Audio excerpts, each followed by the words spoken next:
None of my boys wanted to come with me on a nice sunny Oregon day, so I'm bringing y'all with me instead. Grab on high, get on the tree, get the kick off. Whoa!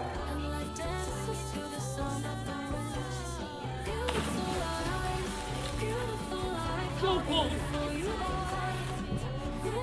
Now we gotta say hi to Minnie, and I got this recipe from Hossein Fitness for tuna patties that taste just like crab cakes. I found it on his Instagram, they're so good. Now we're off to skate.